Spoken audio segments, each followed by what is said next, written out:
Stollard has put on his very finest this morning.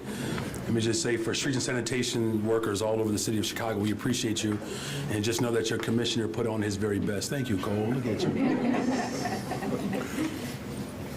Anybody else I can pick on this morning?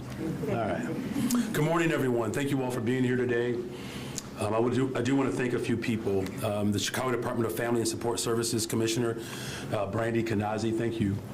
Our Deputy Mayor of Immigrant, Migrant, and Refugee Rights, Beatrice Ponce de Leon, our Chief Homelessness Officer, Cindy Soto, the Office of Emergency Management, our Director, Jose Tarado. Thank you all, the OMC, DFSS, CPD, Chicago Public Schools, City Colleges, CTA, CDPH, DCASE, DOH, BACP, Aviation, and all those acronyms. You can see Justin Lawrence. He studies this stuff every day. Trust me, he does. Aviation, 2FM, parks, streets and sanitations, libraries, and of course our team in the mayor's office. I would also like to acknowledge and thank our Vice Mayor, Walter Burnett, Jr., and our Housing Chair, Alderman Byron Sixto Lopez, for their unwavering support throughout this entire mission. As many of you all know, the 27th Ward hosted the most shelters. The 25th Ward hosted the largest shelter. Finally, we could not have done this without our partners in the faith community, who opened their churches and arms to our vulnerable residents, as well as to our newly arrivals, and their tireless effort to our mutual aid groups from day one. Our community of small businesses who have stepped up in the time of need to feed those in need. I look forward to the continued collaboration with them and the city council members as we enter into this next phase. Additionally, I would like to acknowledge the partnerships with the state of Illinois, the Department of Human Services, Governor Pritzker and his entire team. They've been remarkable. Cook County partners, including the board president, Tony Preckwinkle, the Cook County Health Department, and the Board of Commissioners. Thank you all. All of our alders who stood with us, supporting, finding solutions in City Council. Really thank you from the bottom of my heart. We look forward to the collaborating with the One System Initiative partners, including the state of Illinois and many community providers who participated in drafting a vision and recommendations for a more equitable, effective shelter system. When my administration came into office, we inherited a humanitarian crisis with scores of buses with newly arrivals sent from the southern border without notice, care, or any coordination. This act was meant to destabilize Chicago as a welcoming sanctuary city. We fought back and showed the world just how welcoming we can be. My administration, in collaboration with partners in the state and county governments, along with hundreds of mutual aid volunteers and community partners, were able to create the infrastructure and means to support the almost 50,000 men, women, and children who arrived in Chicago over the course of the last 2 years. Even with the threat of more buses being sent to Chicago ahead of the Democratic National Convention, we stood strong and built an infrastructure to sustain the demand for shelter. Due to the executive order signed by President Joe Biden and the hard work, we are now moving into a different phase of this humanitarian effort. Currently, we are seeing fewer and fewer asylum seekers arrive in the city of Chicago. And the resettlement efforts, wraparound services, and support provided in the shelter system by Chicago and our partners at the county and state empower thousands of new arrivals to be on a path to self-sufficiency. So we are now able to shift from a large-scale crisis response to a more cost-effective, equitable, and strategic approach that addresses homelessness for all who need support. And that is why today we announce steps to demobilize the new arrivals operation by the end of 2024 and transition to the One System Initiative 2025. This shift means demobilizing the new arrivals mission by the end of the year to focus on adding 3,800 beds to the legacy DFSS homelessness service system in collaboration with state partners and advocates. A one shelter A One Shelter initiative is a single, unified system that consolidates the new arrival shelters with the current Chicago delegate homelessness shelters. This will help to ensure that we have a single and equitable shelter system for anyone. An equitable shelter system for anyone experiencing homelessness. It will also eliminate shelter stay limits and over time will provide more options for unhoused residents and families with children. We will continue to work with our One System partners to further develop resources and services to better meet the needs of anyone who needs service, whether they arrived here just a few days ago or have lived here all of their lives. Look, we've already shown the world that we have the determination and the fight to meet the needs of almost 50,000 new arrivals in less than 2 years. 1 year ago today, thousands were sleeping on the floors of police stations, airports, as we stood up new shelters every single week. At the peak, there were 12 to 15 buses arriving daily and 15,000 beds in operation. We collaborated with the county to ensure basic health care, joined forces with the state and community-based organizations to provide wraparound services and rental assistance. We supported resettlement and reunification of thousands of families and individuals. Our city also activated the philanthropic, faith, and human services communities to develop small-scale sheltering, rapid responses, and new resources to help meet the urgent needs. Mutual aid volunteers across the city leveraged their networks, built from COVID response, showed up in unimaginable ways to welcome our new neighbors. CPS enrolled an estimated 20,000 new arrivals. Under the leadership of CDPH, we overcame a measles outbreak that had no playbook for congregate shelters. And while we have had many successes, this mission has highlighted Chicago's growing housing crisis and our need for long-term investments in shelters, wraparound services, and safe and affordable housing that support people on their pathway to self-sufficiency and success. Housing is a human right, and that principle always guides my policy and my practices. And that is why I champion Bring Chicago Home, invested $250 million this year for homelessness services, and passed an historic $1.25 billion investment for housing and economic development in chronically neglected parts of the city. Our housing agenda creates pathways for sheltering unhoused neighbors in permanent supportive housing, all the way to home ownership, which will help close the racial wealth gap.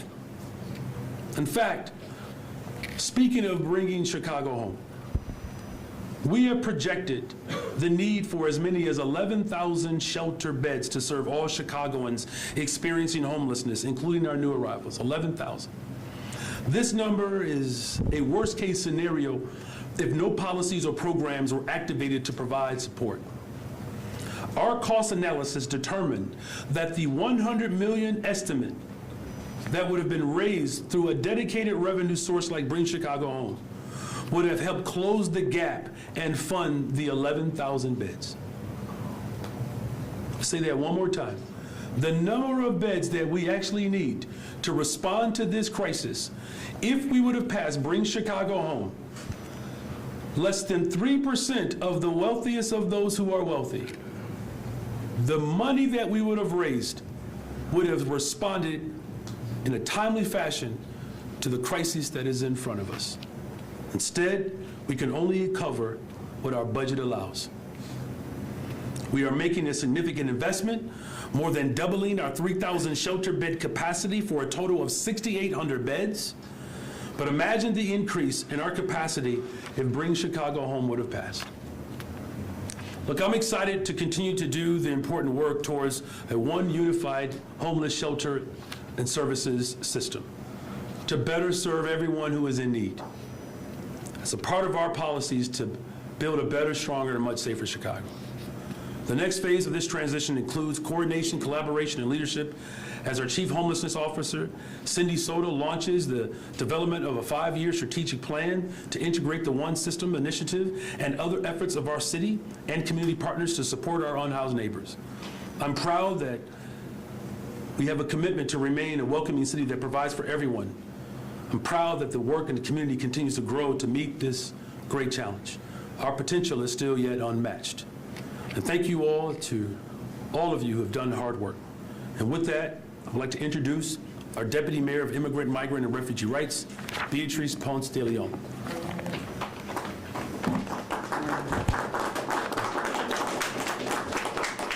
Good morning. Good morning. Thank you all for being here, and thank you, Mayor, for those remarks. Thanks especially for your leadership over the past 17 months as we, the City of Chicago, faced the new patterns of migration happening across the world and impacting us directly here in our city. Together with many partners, we worked diligently to navigate the city's response, balancing our responsibility as stewards of public resources, our values as a progressive administration, and our commitment to serve all Chicagoans. It wasn't always easy. We learned many lessons along the way, but in the end, Chicago developed a compassionate, fiscally responsible resettlement model that prevented nearly 50,000 people from becoming unsheltered, and that set our city on a path toward a better system for all.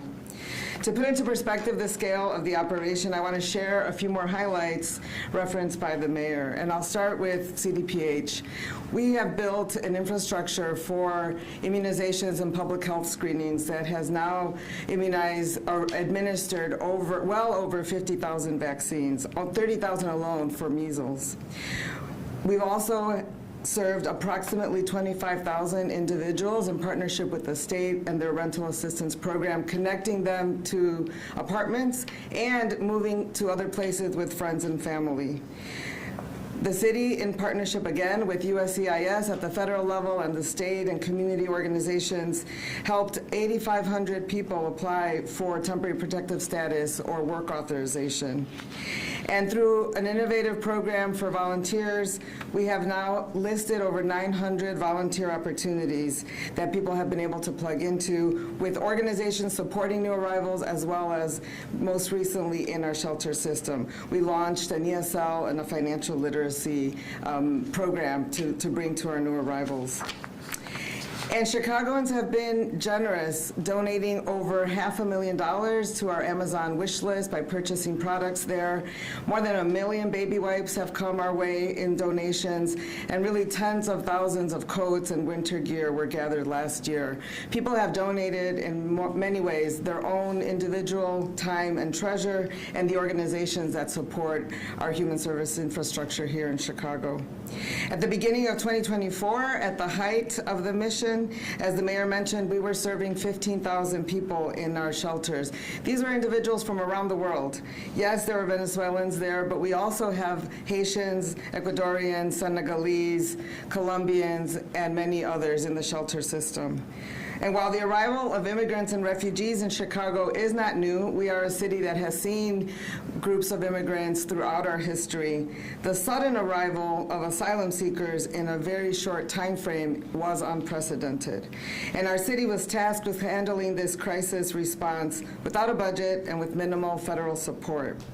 In the end, we did it. We didn't do it alone, but we were able to manage this operation and now transition into a bigger, better system for other people experiencing homelessness.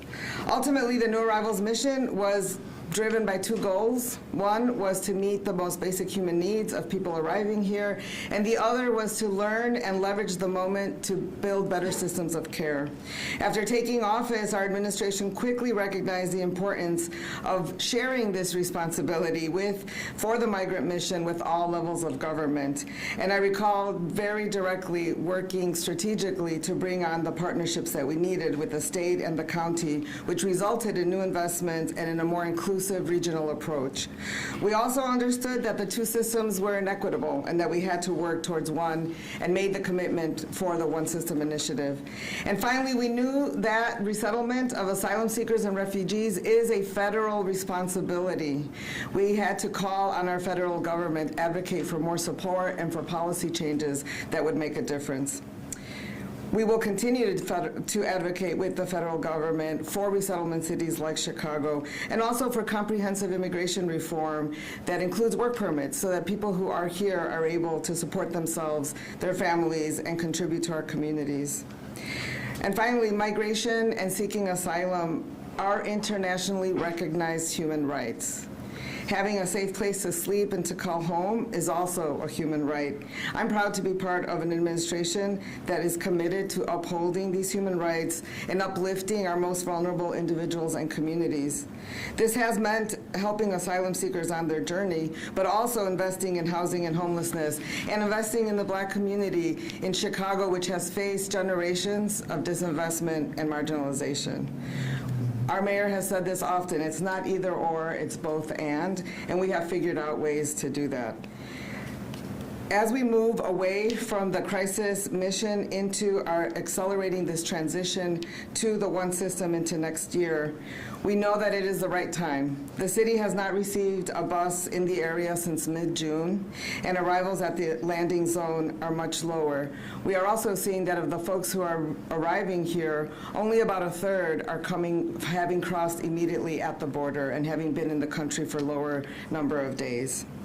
This period between today and the end of December will be a transitional phase in which we ramp down the operations. And in a moment, you'll hear from Harley Jones, our executive on loan, about the details of that work. Beginning in January, as we move into the One System, our Chief Homelessness Officer and Commissioner Brandy Kanazi will work to roll that out in partnership with the state. They will provide more details in a moment as well. I want to echo the mayor's appreciation for all of the people of Chicago who worked day in and day out to make this mission a reality and to make sure that our operation was a smooth operation throughout. I'm grateful especially for the mayor's office team that has supported our work as we developed new systems, new policies, and new protocols to make this happen. And without listing all of the organizations, I think it is important to call again and say thank you to the many, many Chicagoans, volunteers, organizers, advocates, donors, mutual aid groups, community-based organizations, faith groups, philanthropy and foundations, and others who've come together on their own and with us to make this happen. As we move forward on this path, the transition might be a bit bumpy at times, but I know and I'm certain that in the coming months, our systems of care for anyone experiencing homelessness will be expanded and improved. Our team at the Office of Immigrant, Migrant, and Refugee Rights will continue to support these efforts, but we will shift our focus to policies and programs that promote immigrant integration and inclusion, such as language access and workforce development for all immigrants, ensuring that our newest neighbors, as well as those who've been here for longer, have opportunities to thrive. And this is good, both for them and for our city. And as these efforts take off, we will strive to apply an intersectional lens and to build solidarity across communities, because we know that by uplifting our most vulnerable, we will be uplifting all. With that, thank you so much for being here, and I look forward to our continued work together. Thank you. Harley, I'll pass it over to you for more details.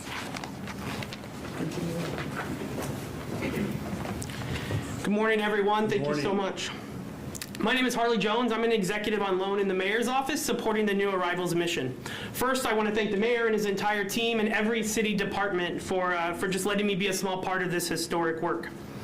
And today I'm here to spend a few minutes talking about the policy changes that we're going to use to support the overall demobilization of the mission and how we help in moving towards the One System in 2025. First, I want to highlight the fact that everyone is working hard to support the new arrivals in the city shelters.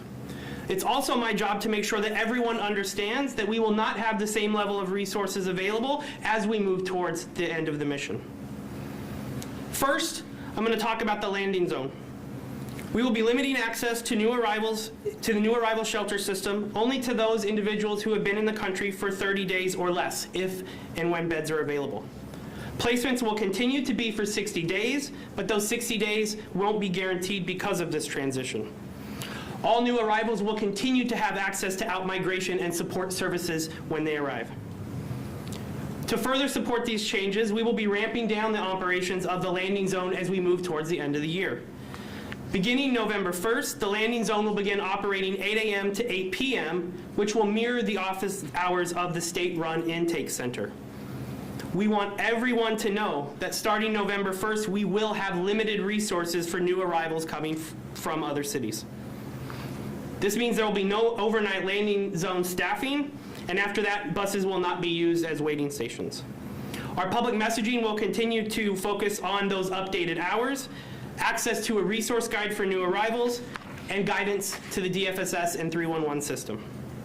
Like the overall mission, the landing zone will be closed by the end of the year.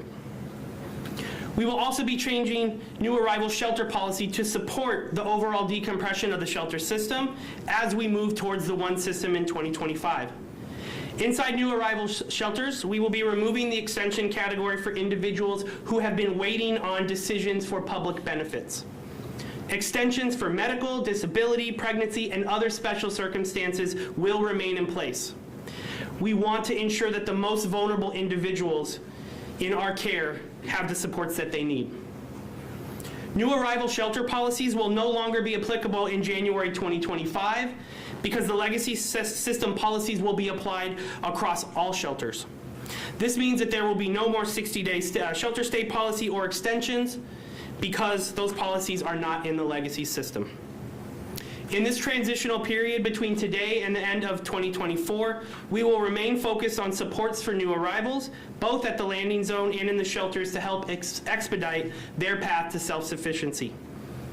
New arrivals will continue to have access to targeted case management aimed at supporting resettlement and self-sufficiency, out-migration and connection to their sponsors here or outside of the city, access to the resources of the state's intake center and community-based organizations in Chicago, a robust resource guide that will inform them about the services available to them both at the city and across community-based organizations.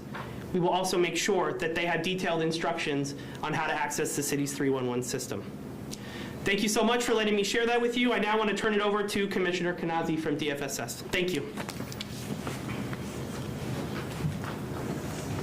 Good morning, everyone. Good morning. First, I want to thank the mayor for his vision and his leadership to get us to this point. There was a time when we didn't see an end to this, and so this is a very historic date. I'm grateful to be able to stand before you today and speak to the progress of the city of Chicago is making in addressing homelessness. We take an evidence-based, three-pronged approach to supporting the unhoused. That includes prevention, crisis response, and housing. We have worked tirelessly with our partners to address systemic barriers to housing so that people don't experience homelessness in the first place. DFS funds the Homeless Prevention Call Center, available by calling 311, which is a hub for homeless resources and funding. We also fund a rental assistance program available through our 6 community service centers that have helped over 2,990 households remain housed since the COVID-19 pandemic. We operate our own homeless outreach and prevention team, and we also work with and fund experienced homeless outreach shelter providers, street outreach providers, and drop-in centers to meet the needs and make sure that those experiencing crisis, that we work to get them housed and into stable housing, since we know that housing is the answer to homelessness. COVID relief funding allowed us to take innovative programming such as rapid rehousing to new levels of effectiveness. Between October 2020 and August 2024, 2,970 households were successfully moved into housing through this program. 72% of households have remained housed when services ended. That's really important to know the retention rate. We are also investing in improving the physical infrastructure of our shelter system to better serve safely and with dignity the people that need shelter resources. In partnership with Commissioner Castaneda and the Department of Housing, the city will improve 700 to 1,000 shelter beds in our system over the next several years, with improved accessibility, privacy, and trauma-informed design. The first of these projects, a newly purchased and renovated shelter for 70 beds for men experiencing homelessness, is set to open in December 2024 in Rogers Park. I want to be sure to give a shout out to First Deputy Commissioner Maura McCauley. She led this effort along with Deputy Commissioner Andrea Chapman, Directors Kim Howard and Christine Riley. These ladies have worked long hours to personally ensure the success of these programs, and I want to thank them for their leadership in being on our team. When new arrivals began coming to Chicago in August 2022, our team was able to meet the moment and build an entirely new system to ensure that new arrivals were able to receive services and get connected to what they needed in a crisis environment, while all the while maintaining capacity of our crisis response system to meet the existing needs. Through coordinated efforts with other city departments, state and federal government partners, and local community-based organizations, thousands of new arrivals have been screened for a variety of affirmative immigration remedies and supported with applications for asylum, temporary protected status, work permits, and more. Our partners have brought into our shelters an array of services for our newest neighbors, including mental and medical health services, cultural orientations, know your rights trainings, gender-based violence trainings, arts and cultural programming, housing and resettlement supports, and coordinated enrollments for CPS and our early learning program providers.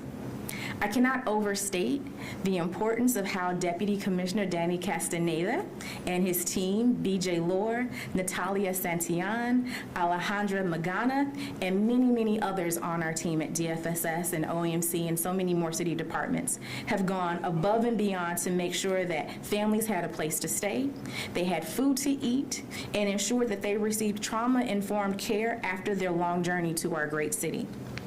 It is thanks to joint efforts that the numbers of new arrivals seeking shelter in our system today has decreased from nearly 15,000 in January to just under 5,000 today. But this is not DFSS's or our city's achievement. This is the people of Chicago showing our compassion and welcoming character.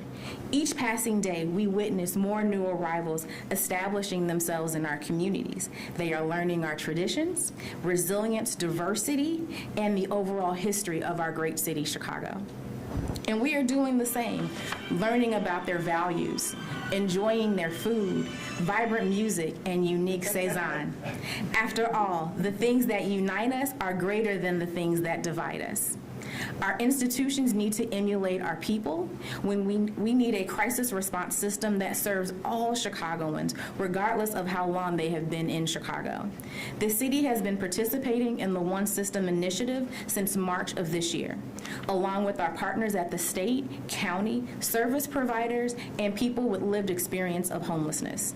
We're here to talk about the next stage of this transformation of Chicago's homeless services system by sharing what the city is able to support at this time. First, we will be moving towards one streamlined way to access shelter. As the landing zone phases out, everyone will begin to access shelter by calling 311. Second, we will sustain 2,100 city-funded shelter beds plus 1,700 state shelter beds currently for new arrivals and fold them into our homeless service system. These shelters will be operated by community-based organizations in alignment with the rest of our entire homeless system. With existing city and state commitments, this is a total of 6,800 shelter beds for anyone in need of shelter. Third, we will expand capacity building and technical assistance to serve everyone equitably and effectively in our system. Homeless shelters in Chicago have long served anyone in need who shows up their door. Serving households who are new to the U.S. is not new to our homeless system providers. But with this transition, we will have more support for all of our shelters in sharing and implementing best practices, an opportunity for enhanced data standards, ensuring language access, and supporting better outcomes for shelter residents. This transition will not happen overnight. We will be planned and intentional as we work with service providers and the Chicago continuum of care.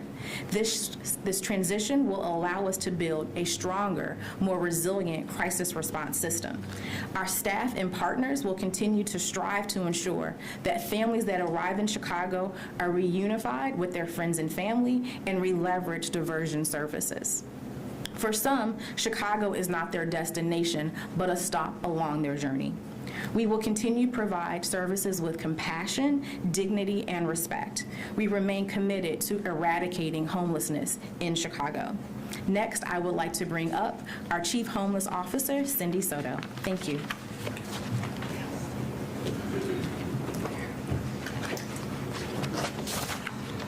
Good morning, everyone. Good morning. I want to take a moment to express my heartfelt gratitude to our dedicated government team and our community of philanthropic partners and our CBOs. Without them, we were not able to meet this mission the way we have now, and it is a moment to celebrate. Their unwavering dedication and collaborative spirit have been truly inspiring, and it is this collective effort that profoundly impacts the lives of the people that we serve. As we transition from the new arrival system to our legacy system, I am excited about the opportunity ahead to continue bringing the mayor's vision to life of creating a stronger, more equitable homeless service system for our great city. This change is not just about operations. It represents a chance to enhance our strategies and ensure that every person who is unhoused or at risk of losing housing receives the compassionate support they need. On September 16, we received important recommendations regarding the One System initiative from community partners. This work will guide us with the state of Illinois to build a unified system. These recommendations will shape our future direction, and we are committed to integrating them into our plans. Two initial key initiatives we are pursuing include instituting a rental assistance program to help decompress our shelters and establishing an access point that incorporates the promising practices we've learned from the landing zone. Our unified objective is to improve our services and programs, ensuring that everyone can access the necessary resources regardless of their circumstances. Community engagement will be crucial as we implement these significant changes, and we will be sharing more details on how the city plans to launch the 5-year strategic plan. Your voices, insights, and experiences will be essential in shaping our path forward. In the meantime, I encourage you to continue reaching out to us. Together, we can ensure that our efforts truly reflect the needs of our community. Thank you for your dedication, compassion, and tireless efforts to everyone. Now I will turn it over to the mayor for questions and answers. Thank you. Thank you, everyone. Again, I want to thank Alders Walter Burnett Jr. and Byron Sixto Lopez for their leadership. We also have Alders Ramirez and Hall are here as well. So thank you both for being here. I see Dr. Ige is here as well. And with that, I'll take questions. We're going to do on-topic questions, one question, one follow-up, so flag me down if you have an on-topic question. Alice? Good morning. Good morning. So just to clarify, come January, when the system is unified, what is the shelter exit policy, if any? It will be the policy that encompasses the current legacy system. Go ahead, Brandy. Good morning. There will not be a shelter exit policy. So in the legacy system, there is not an exit date. So people will be allowed to stay in the system. Okay, and of the 3,000 legacy beds that DFSS has, how many are currently occupied? And if they are close to capacity now, how do you ensure that by the end of the year there isn't another, scramble for more beds? So there's a couple things that we're doing, right? We know that on any given night that our regular shelter system is about 98% full. Part of the work that we'll be doing with Chief Soto and the One System initiative is folding all of these beds in. And so as individuals in the new arrival system, we're going to continue to work with the state on rental assistance, right, and make sure that we are moving people along in their shelter journey. We also have a commitment to make sure that we're using the rapid rehousing model. So you heard me talk about the numbers. That has been a way that we've been able to move people in shelter, out of shelter, and into housing, so we're creating that path through. The last point is really about leveraging the system and making sure that we have a coordinated response about how we prioritize individuals going into shelter into 2025. think the last point is way of what was a clear opportunity to generate revenue from less than 3% of the overall Chicago population, of which 97% would have received the tax break. Unfortunately, those scare tactics have put us in this position now where we are doing everything that we can afford. How will it work logistically? Are you going to be housing migrant families with homeless families or homeless men? How will it work logistically? Is everyone going to be in shelters together? The goal of a one shelter system is that there's not, it's to eliminate a segregated system. Anyone who is experiencing this crisis of not having somewhere to lay their head will have an opportunity, with some limitations, of course, to have access to at least some shelter. Now, as far as how we delineate over time, as we've already articulated, as we continue to decompress between now and the end of the year, the individuals that are in place or in shelter now will be logistically either remain where they are or move to the locations that we have established. And just a follow-up, and what is the status of the favorite staffing contract, and what happens to that under this new system? Thank you for that. It's a good question. Good morning again. So, as you know, we have moved from a contractor model that supported our shelters to, we have started to transition to a CBO model. We currently have 2 community-based organizations, Bright Star and Clio, that are running shelters. We will continue to continue that pattern of practice, and all of the shelters for the new arrivals, current shelters, will be operated by CBOs, just like our homeless system. Currently, right now, we have about 557 favorite staff, and so as we close out this mission, we will close out the favorite contract as well.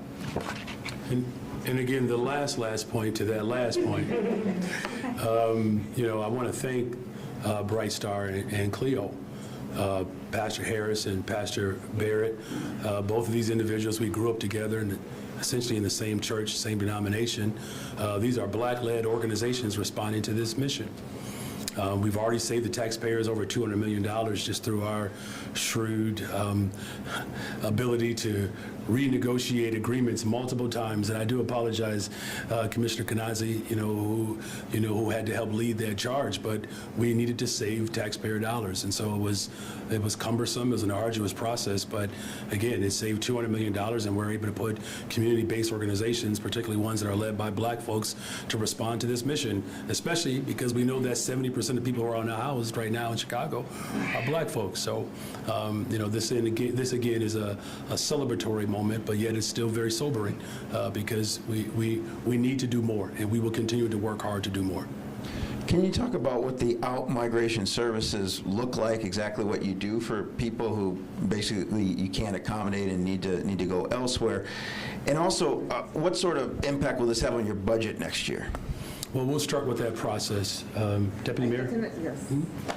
Thank you for the question about out-migration. The state of Illinois has a program that they fund with community partners to connect people with friends or family somewhere else. So they verify if people don't want to stay in Chicago, they're actually trying to get somewhere else in the Midwest or another part of the country, and they will pay for a bus ticket for them to do that, to out-migrate. There's also some support for folks who have a shorter way to go, maybe a suburb, they have somewhere else, someone to meet other than Chicago, and they're not staying in the shelter system. They get that ride, Uber ride or ticket or taxi ride covered for them. Thank you. And then I think as far as the budget is concerned, look, this mission that we inherited, when the governor of Texas decided he wanted to attack Chicago, we rose above it. We still need more federal support, you all. This is a global crisis, by the way. I was in New York, Tamana, a couple of weeks ago with a Clinton Global Initiative. Name a city on the planet, and they're all dealing with the same dynamic. Global population shift, and national governments and federal governments have not done enough. And we know what the motto should look like. It's the motto that we used when, the tyrant in Russia attacked the Ukrainian people. And when those refugees needed a safe place to go, our federal government attached resources to those individuals. And there were communities that embrace them. And that's the point that our deputy mayor is saying, that we're talking about thousands of families that have made it to the United States of America. There are pockets or enclaves of communities that are stronger now, and they are prepared to embrace them. There are some other Midwestern cities, I can just say that are also interested in being supportive. What we have appropriated in this budget is what we can do right now. And, I've made a commitment that we were going to invest in people, and that's exactly what we're doing, and we're investing in everyone. And to the budget specific question, then how much are you going to ask City Council to approve for this unified system? Well, Taman, if you want me to give you my budget address before I give the budget address, man, as much as I like you, brother, I can't do that. But there will be an ask. But the ask is to respond to this one shelter system. That is the ask. We're asking City Council, the City of Chicago, to embrace an historic moment. This has never happened before. We took a crisis, managed it, and turned it into an operation of care and equity. That's what I said I was going to do, and so I'm grateful that we have alders here that recognize that assignment. And again, we cannot allow the federal government to abdicate its responsibility by responding to a crisis that they technically have the sole responsibility to respond to. Thank you. So would it be correct to say, or that the $150 million that in the budget forecast for new arrivals would be shifted to this new approach of No, one? that's not correct to say. So that $150 million was for this year's budget. This year's budget is expiring. What we're saying is that I'm going to present a budget to the City Council that's balanced with investment in a one shelter system, right? This is about what I said that I would do, was create a one shelter initiative that will allow us to respond to homelessness, period. Whether you have just arrived or whether you've been here for some time and you're down on your luck. I think the part about it that's most frustrating, and I thank you for that question, is that if we would have passed Bring Chicago Home, if the interests of corporations who have demonstrated that they are stingy and greedy, that had they just allowed for less than 3% to pay a small incremental increase on the transferring of property, which 97% of people would have received the tax break, we would have a system right now with 4,200 more beds. 4,200 beds. And that work has to continue. We have to continue to organize and show our work. See, as a public school teacher, I would always ask my students to show their work. I'm showing my work. We're building a single shelter system that allows us to respond to homelessness. That's what we are going to appropriate for, and I'm counting on the City Council to vote yes on that. So the 3,000 additional beds, 3,000 and some change, is that going to Is it be? 2,100? It's 3,800. 38. 2,100 cities, 1,700 states, so 2,100 city. I thank you for that clarification. I just want to make sure the people of Chicago know the difference. So it's 2,100, the city of Chicago, 1,700 state. So are those beds going to be in existing shelters that are going to stay open, or? That's a good question. So right now, our team is still working through where those final locations will be. Yep, thank you. Hi, Mayor. Hi. There are nearly 5,000 asylum seekers in shelter today, which is a majority of the 600, 800 beds we'll have under this new unified system. Can you just explain more logistically how the city will determine who gets a bed under the new system? For example, will it be, He talked about that. Harley, you want to talk about that? I guess, will it be like first come, first serve for those currently in the Harley, system? you got it. Will they have to leave and re-enter? Will they be guaranteed a bed under this new system? Can you just delineate how they'll work for current residents? Yeah, great question. And in particular, this is going to be focused on some of the policy changes that we mentioned. So one of the ones that we highlighted was that removal of the extension around kind of the administrative decision around public benefits. So what we found is that we have almost 1,800 folks within that shelter system who have received somewhere between 1 and 7 extensions to their shelter time, who've been waiting for this administrative decisions on public benefits. And so one of the things that we're doing in changing that policy is making sure that we're having those conversations with caseworkers to get them to start thinking about that self-sufficiency and movement through the system as opposed to waiting for that administrative decision. At the same time, we continue to focus, as Commissioner Kanazi mentioned, on supporting out-migration and self-sufficiency as we move them through those systems. So the caseworkers will continue to have those conversations as we decompress those shelters. And as we mentioned, the LZ will continue to ramp down as we move forward, which means the number of beds and the number of resources will continue to go down as we move through the demobilization of the system. And then as we move into 2025, the way that people get shelter as it relates to the homeless system in Chicago will be unified and brought together. So starting January 1st, will everyone currently in shelter have to leave shelter and reapply then, regardless whether they're asylum seeker or in the current shelter system? No, so after January, once people, if anyone who is currently in shelter has a 60-day notice, that will go forward to the end of the year. Starting in January, people will then go look for shelter by calling 311, and it will be on a first available basis. I guess one quick follow-up on the 311. Will this come with any more resources for the 311 system, considering it's been under strain already? Will there be more funding at all specifically to help with 311? That's a great question. That's all a part of our budget considerations. You'll hear that once I give my address. Good morning. Good morning. It would seem as if You look so sincere this morning, too. I try. It would seem as if there are two very different populations here, the homeless population and the migrant population. How do you integrate the two into a single shelter system, knowing that there'll be some reliance on mental health, I imagine, for the homeless component of that? And Well, look, I will say, respectfully, homelessness is homelessness. I get where you're going, and I do appreciate just that dynamic that you're naming. It's more or less how they became homeless, right? And so the how they became homeless is no longer the determination on whether or not you'll be able to access services. We're just simply saying, if you're homeless, we want to be there for you. That's it.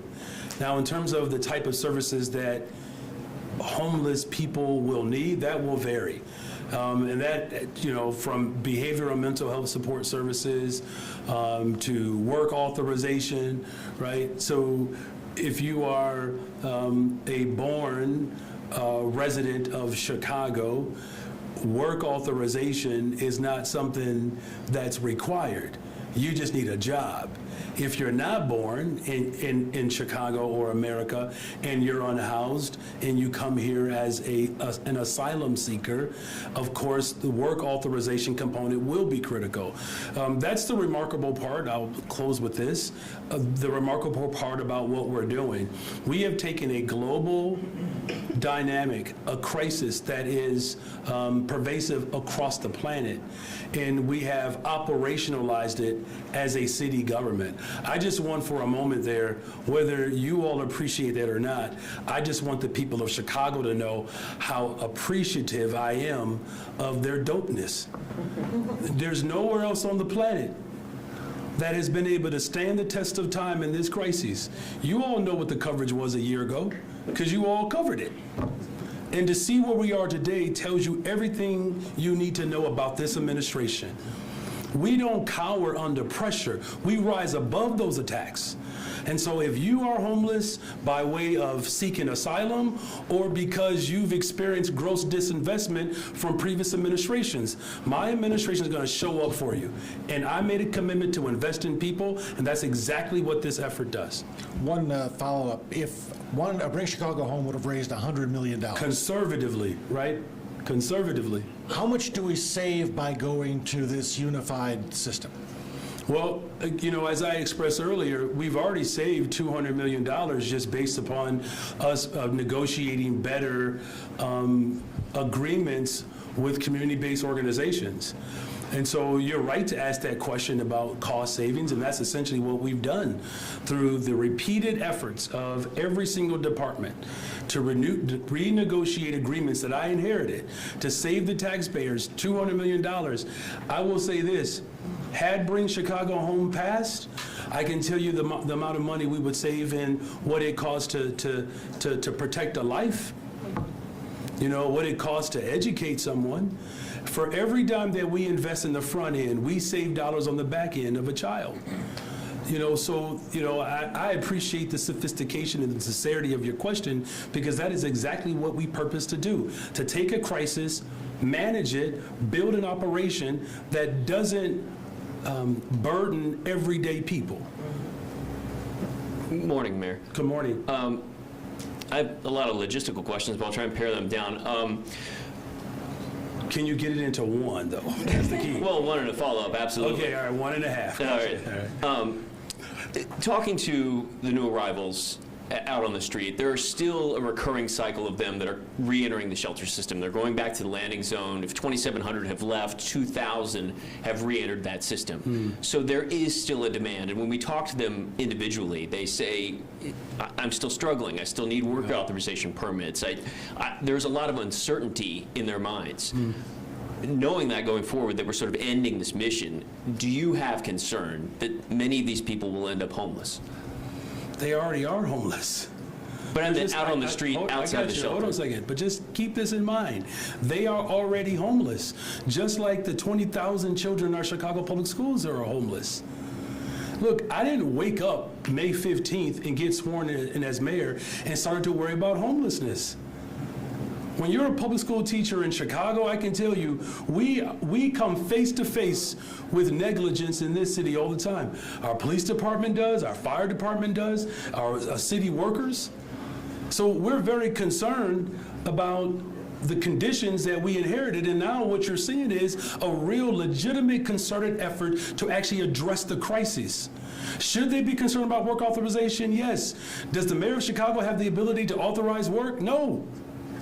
So that's why I'm fighting our federal government, and particularly the Republican Party that's being led by a freaking lunatic who told them not to support substantive, comprehensive immigration reform because he wants to prove a political point. And he has worked to pit poor brown people against poor black people. Shame on him. You talk about a joker. It's Donald Trump. So yes, as you can hear my voice so eloquently, of course we're concerned about work authorization. And yes, we're concerned about the unhoused, but that did not happen with this mission. We've been struggling with this dynamic, and this is why we're creating with our partners, state level, county level, to respond to it. And the follow-up is more of the timing question of, are we announcing this today because the city is in such a financial hole that in order to go forward and sort of, I guess, lessen that blow, you've got to announce this and hopefully inherit some cost savings? We're announcing it today because it's the right thing to do. It's the right thing to do. Now we'll get to the financial ramifications to it, but I just want the people of Chicago to know that we stand up for our values.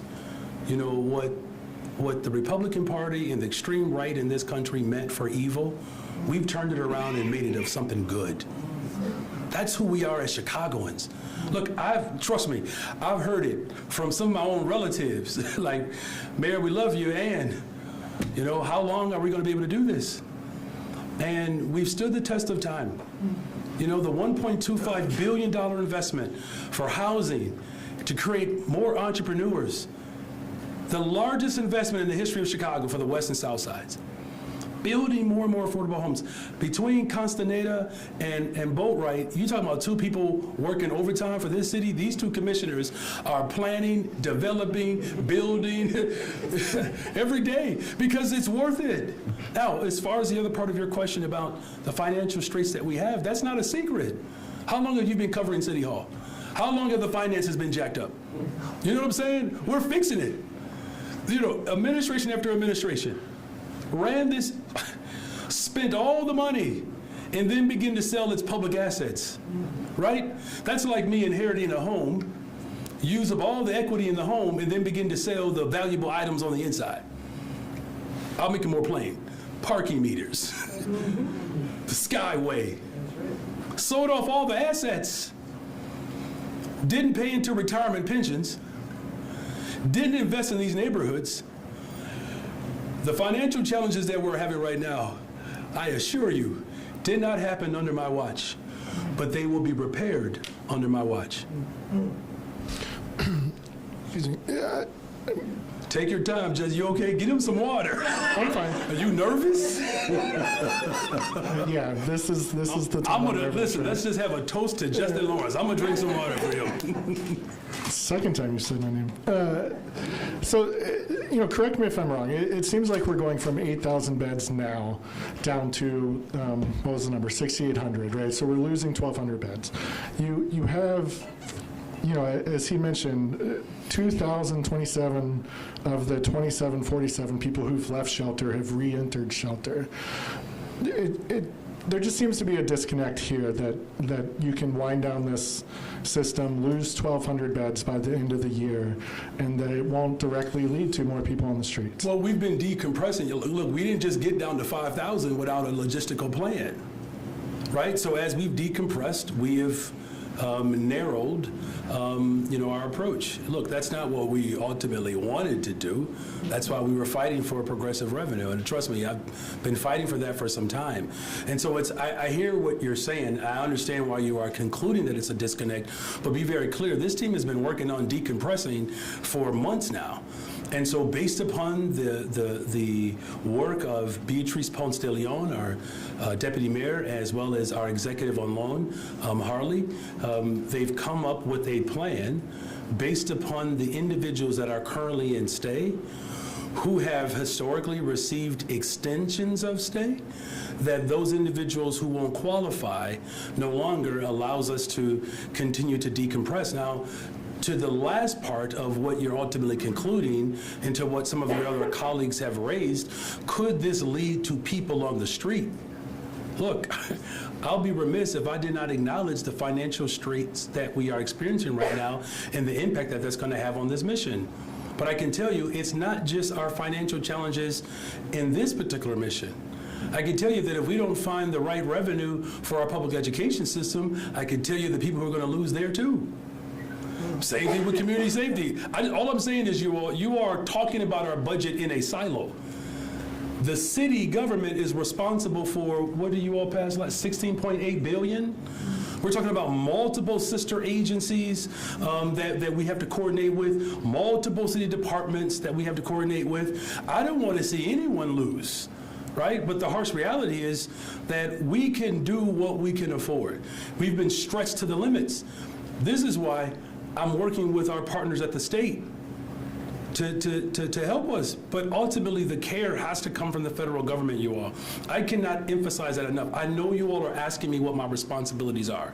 And I've demonstrated to you, even the things that I'm not responsible for, I'll still do it. It's like a typical middle child, isn't it?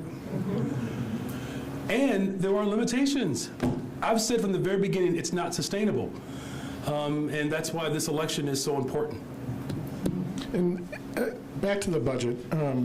So specifically in your budget forecast that was released a month ago or so, it had a specific $150 million line item, same as last year. Yeah, that's not the case anymore. I'll give you the full budget address in a couple of weeks. The $982 million included $150 million from As I said, you'll get the full budget address.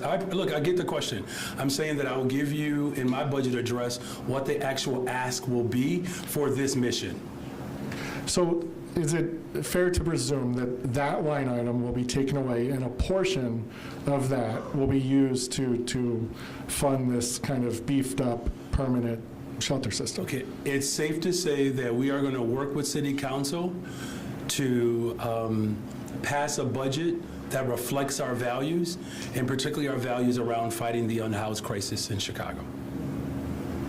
Hi, you've already touched on this a bit, but a couple weeks ago when the recommendations came out, those recommendations were to maintain 14,000 beds. So obviously, this is less than half of that recommendation. What would you say to those critics who are going to see that and see that as not a commitment from the city? And is there any commitment to maybe increase the beds in 2026 or we passed down Bring the line? Chicago Home. Look, I mean, I get where the criticism is coming from. I do. The criticism is coming from decades of disinvestment and not having operations that actually respond to this moment. And so this is why our 5-year strategic plan with our chief homelessness officer is so critical. Cindy? Thank you for the question. There were a lot of recommendations that we are taking under consideration, and certainly the expansion of all of the beds that we need to serve all in-house populations will be part of the 5-year strategic plan, as well as what the budget would mean for the city of Chicago and others that pour into this work. So federal government, county, our other partners across the government sector. And so I want to make sure that folks don't think that we're not going to consider the rest of the recommendations. At the moment, the immediate recommendations that we're going to be looking at are the rental assistance and also the access point. And the rest of the recommendations we're going to continue to talk to the state about, and then also engage all of the constituents in the city of Chicago. I had a quick follow-up on the access point. The recommendation was for that to be open 24/7 every single day a year. Is that going to be what the access point is, and is there going to be bilingual staff there? Yes, to culturally and linguistically appropriate services. That is something that the city has committed to from day one. In terms of the hours of operation, we are talking to the state in relation to what that's going to cost us and who can service the access point 24 hours. So that is to be determined, but it is something that we are discussing very directly with the state of Illinois and other partners as well. Thank you. Thank you for those questions. Yes. Buenos días, Mayor. Buenos Jorge de días. Santiago with Telemundo. The question will go in Spanish if that's okay for you, for Sure. Beatriz Ponce de León. Someone here can help me with the language. Absolutely. And this goes to Beatriz Ponce de León. ¿Qué es lo que deberían de saber las personas que van a llegar por acá? El mensaje es claro que a partir de 2025 todo va a estar bajo un solo sistema. Can you just put that into perspective, que nos lo digas todos en una frase completa de qué es lo que va a ocurrir y la importancia si es que hay preocupación? Can you repeat the question? Yes. The question is what message we want to send so that people understand what will happen beginning in January of 2025. And you're asking for the migrants who might be coming to Chicago. Yes. Bueno, quiero compartir que vamos a cambiar el sistema de albergue para personas que han cruzado por la frontera sur, que vienen a Chicago. A partir de hoy hasta el fin de diciembre se van a implementar cambios en la política de los albergues y también en el sitio donde la gente llega a pedir el refugio. En este momento, ahora el límite va a ser para personas que tienen apenas de 30 días o menos en el país. Quiere decir que si usted cruzó la frontera hace un año, ya no califica como persona que nosotros consideramos una persona recién llegada pidiendo albergue. El segundo cambio va a ser que las personas que en este momento residen en los refugios que tienen extensiones porque están esperando los beneficios públicos del estado de Illinois, ya no se les va a seguir dando esa extensión. Hay personas que tienen ya 4, 5, hasta 7 extensiones porque están esperando esa decisión. Pero sabemos que podemos apoyarlos con alguna asistencia del estado, de la ciudad, de bastantes organizaciones para que busquen ellos la manera de resolver y buscar otro sitio, otro lugar en donde vivir. ¿Sí? And my follow-up question in Espanol, if that's okay, Mayor. One more follow-up question. For Beatriz or me? For Beatriz, just okay, is that okay? I'm giving you a little break, sir, a little break here. Listen, that's Awesome. I'm good. Me and Justin can use some more water here. Beatriz, ¿esto era lo más efectivo en estos momentos para... Por ejemplo, para vecindarios como Byron Sixto López, donde veíamos que estaban todos en una bodega, estaban en un centro? ¿Esto era lo más efectivo? ¿Esta era la ruta que necesitaban tomar en estos momentos porque ya ven la disminución? ¿O creen que todavía van a encontrar algunos problemas en el camino?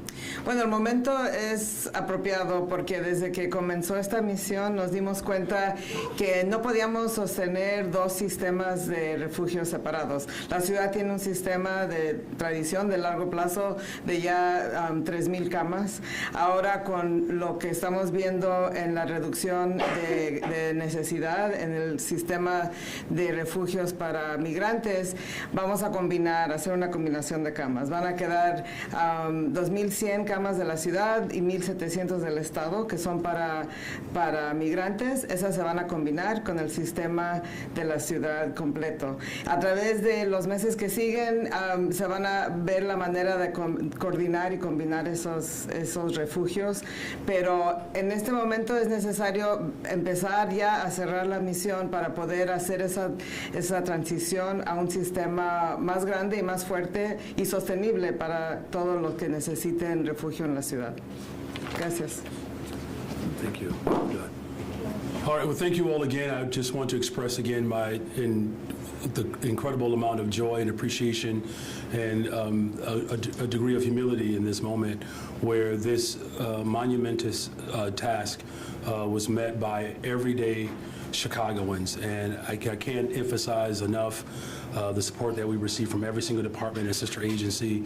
Again, special shout out to Beatrice Ponce de Leon, Harley and Cindy, but our commissioners, Kanazi and Dr. Ige.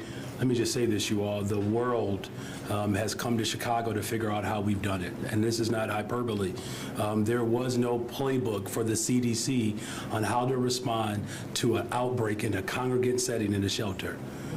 A black woman, Dr. Ige, set the standard for the rest of the country. People around the country begin to find out that we passed a bus ordinance that challenged the governor of Texas to work with us. Now, one bus has come to Chicago, you all, since last December, because there was never an interest in coordinating with us.